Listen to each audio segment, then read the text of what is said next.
Portland Trailblazers are still playing basketball. Do you know that? Turns out they are. In fact, today even. Yeah. Today even they're playing basketball. Look at that.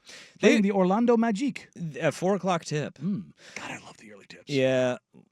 Oh, man. Stepped on that. Right now they are 15-28. For those that can do math, that's 43 games. That's over halfway. We're halfway done. We're on the way down the hill. Woohoo! We are over halfway done. Sweet Jesus, thank you. That projects out to, right around 30 wins this season. Yeah, Kevin Pelton has his win projection based on first half as 31 wins. Don't like it. I am going to smash the rent is too damn the high. under. Oh. Smash the under. Okay. The under. Give it to me. Well, the Blazers, we've talked about this before, but the Blazers' remaining strength of schedule, it actually has dropped. Did you see that? Indeed. They are now 8th toughest schedule remaining in the entire National Basketball Association. There's been some injuries. A few teams that they're in contention with for one of those worst records are ahead of them with tougher schedules. New Orleans has the 4th toughest schedule. Utah has the 5th. I don't think you're catching Utah. Utah and Washington, throw them out. But New Orleans has been playing They'll win. better ball. They're playing better ball. They've won 4 games in a row. They're on tonight, right? They've been off for a couple of days. Yeah, because of the snow. Oh, yeah. Their game got postponed. Yeah. People were ice skating on Bourbon Street. Yeah, no, the Bucks are left this morning to play their game tonight. Wait, they left New Orleans. New Orleans this morning for Miami? Yeah. Jeez. Yeah. Well, And it sounds like they're going to push the game back 90 minutes. I'll tell you what, that's a tough road trip to dress for. Well, how do you pack for that? Well, the Blazers knew it was going to be cold in Miami and Orlando, and they were all kind of bummed because this is the trip at this time of year where when you go down there, you get a little reprieve, and guys don't typically bring their golf clubs. Well, they're going to come back home for the warmth. Yeah, no, but there's no golfing because the hotel they stay at in Orlando is on a golf course.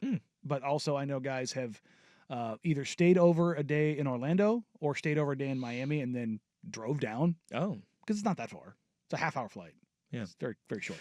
So, but they've made that hike just because they're like, I'm going to play golf at this particular resort because Florida, good for golf. Well, despite the Blazers not having the worst record in the NBA, they have the 2nd worst point differential in the entire NBA, which is a 8.4, more precise predictor historically of eventual outcome. Yeah, Utah is sitting there, and they're 5 games better than the Blazers, or worse than the Blazers in the win column, only 4 worse than the Blazers in the loss column. They have a minus 6.8 point differential. The worst team in the NBA is the Washington Wizards. Their point differential is negative 14.4. Mind you, the Blazers are 2nd worst at minus 8.4. That's really bad. He's very, very bad. Now, if you go by point diff when you throw out garbage time, it's minus 14.8 point diff for the Wizards. The New Orleans is at negative 9.4, Brooklyn negative 9, Portland negative 9. Okay. So where do we see this team going? Because if you look at the easiest schedules in the NBA remaining, teams like Charlotte at 26th, Toronto is at 30th, and Toronto is one of those teams where I just cannot get a good read and feel on them because at times they look like one of the worst teams in the NBA, but other times they hang with a lot of teams. They beat the Boston Celtics for God's sakes. No. Of all of the max contracts handed out to the rookie scale guys last year, Scotty Barnes is the one that made me raise my eyebrow the most. Talent-wise, he's there. The other stuff, the leadership and intangibles, I don't want. I'm not buying in. Okay. And I think that affects them. They're trying to move off of Bruce Brown. There's potential for them moving off of Jakob Poeltl, but that kind of leaves them in a weird spot. Masai Ujiri's on very thin ice right now after sitting on OG Anunoby and sitting on Pascal Siakam for so long and getting nothing for them. It's an interesting spot. I think they might win some games, but I think they're in the competition. The teams that you're really fighting against. Brooklyn also has an easy schedule. Yeah, New Orleans and Brooklyn. Those are the ones that you're going to be fighting against, so to speak, for that 4th or 5th worst record in the league. Okay. And that's where you're getting to. You're not getting to the bottom 3. That's just Washington they have decided we don't care. We are like their entire roster is constructed without a single playmaker outside of Malcolm Brogdon. And Brog isn't that guy. You don't think Toronto can peel off a few? They got 4 games remaining against the Wizards. No. I think they can. As I was saying, I don't think they're... Well, that would put the Blazers at bottom 3 if they can't catch Utah, can't catch Washington. But, again, because Portland won probably 3 more games than they should have by beating the Pelicans twice, well, 3 times, but in quick succession, the Pelicans twice and the Timberwolves twice. Yeah. Like those 4 early season wins that you would probably project at minimum going 1-3 if those teams are healthy and not dysfunctional and not broken just to their very cores. 3 more losses right now has them at 12 total losses or 12 total wins, and that puts them tied with New Orleans and 1 game ahead of both Charlotte and Toronto. Like that's the biggest difference in the season. Obviously, we want to see the Blazers end in the bottom 5. Yes. Right? I mean, I think that is what everybody kind of wants to see. Win-loss record, bottom 5 of the NBA. That inherently boosts your odds. Ethical tanking to where the basketball gods rewarded. Okay, how do we get to that ethical tanking, though? Because what do we need to see here? Because we have the trade deadline is fast approaching. We're less than 3 weeks away from that, right? Yep. 2 weeks. 2 weeks? Oh. Golly, only 2 weeks now? Actually, I think 2 weeks from today. Oh, I think so, yeah. 6. 2 weeks from because I wrote my trade primer was 16 days. It was 2 days ago. Yeah. Where do we see this team, and what do we need to see over the next 2 weeks, and then what do we expect to see moving forward? I think is the biggest kind of indicator of direction of the team, because there are assets that we've been told by the front office have been attractive for tradable assets. The market has been depressed by the new CBA, but again, though, I don't think that it sits well with a fan base to be told that, hey, we are going to do X, Y, and Z, and then be like, well, we didn't see this coming. That doesn't bode well for... No, it's not going to bode well for the Blazers, or it's not going to bode well for really anybody, because I think you're going to see a lot of organizations doing that. Wins and losses aside, what do we need to see? I think the biggest thing you need to see is some sort of directional shift in the sense of where they're going to go and how they're going to go. And I've been hey, keep the veterans around until the training wheels need to come off. And if you believe this run with Scoot is more substantial, then you can start pivoting towards that. If you believe that Shaden is starting to figure things out, you can start pivoting towards that. The same thing is true to a lesser extent with 2 and Denny, which I think Denny is fine. The interesting one is even executives on other teams and talking to them about like DeAndre Ayton. They're like, yeah, he's not movable, and he's not movable right now at all.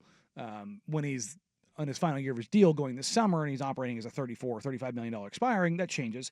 But also Donovan can't stay healthy yet, and Rob has never been able to stay healthy. So like he just kind of... It's not a good thing for your 7-foot rookie to already say that. Well, I mean, he hasn't had those issues until this year. Like he didn't have them in college. So also not what Blazer fans want to hear. Yeah, it's like, oh, come on. Great, yeah. Center that can't stay healthy, awesome. But DeAndre does work as an innings eater, and so it's like until those guys are, and at least until Donovan's ready, because I don't care how many Reddit threads are out there screaming about playing Donovan Clingan 30 minutes. He can't. But he Period. literally, his Full body stop. can't do it. He can't do it right now. And I don't care how angry that makes people. I don't care how far. He cannot physically do it night in, night out. It's just not a thing he can do yet. Well, I mean, just think of... He's already played a full NCAA schedule. Yes.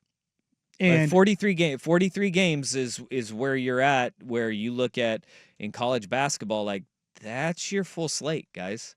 And there is, especially for bigs, it's a lot more difficult for them to go down that road. It's a steep curve because it's the speed that you play at and how many more possessions. Like, look, how many games this season? Okay, he has appeared in 31 games, which to your point, 32 to 36 is an NCAA season. Last year they played 40 games. Okay, and that's including the NCAA tournament, which was for them 5. Yeah. I think it's 5, if I'm not mistaken. Because they won the Big East tournament too. Yeah.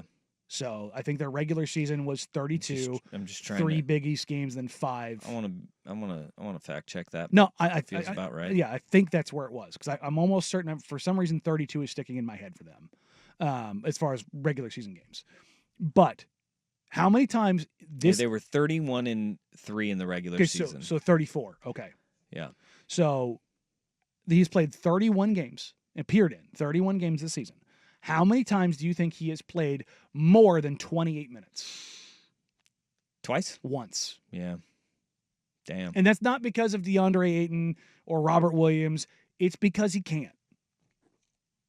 So for me, get him healthy, fully healthy as well. You can't never get fully healthy during an NBA season. Get him as close to as healthy as possible where there's the chance for re-injury or for aggravation or any of those things falls to the wayside, right? And then see how many minutes he can play while being effective. Because that was both the coaching staff and the front office have both told me the same thing. They are in alignment of, we do not want to play him X amount of minutes just to get to a minutes threshold. We want productive, good minutes out of him. And as you get more productive, good minutes out of him, he gets more minutes. Those are just saying play X amount of minutes doesn't make any sense. Yeah. It's not something that you should aspire to or want. But get him to where you get 24 good minutes out of him a night. I think that's the goal with him. And I think with Shaedon, get more aggressive. Get off the bench or if you're coming off the bench for the rest of the season, however that ends up working, show that you can swallow your pride and do the things that you need to do and make it difficult for the Blazers to have to offer you an extension this summer. Boy, that is hard. It's a hard turn, though, because I think what all of us entering the season, it was, all right, at this point, what we'd be looking for is, all right, what do they get for Jeremy Grant, right, in trade? Because that ship doesn't seem like it's completely sailed, but boy, has the temperature cooled on movement of Jeremy Grant from where we were this offseason to the beginning of the season and where we are just a few months into the season with only a couple weeks before the trade deadline happening. And the thing around that, it's not just Jeremy, Ant, DA, Matisse. Whether or not transactions happen or not, we can all read the tea leaves about what they're going to do post All-Star break. Ant's going to be an interesting one, yeah? Yeah. I think Ant is a guy that if he is here after the trade deadline, which for the first time is a real opportunity, he could be moved to deadline. I don't expect him to be, but I think he's open to it. Mm-hmm. Beyond that, I think he gets shut down.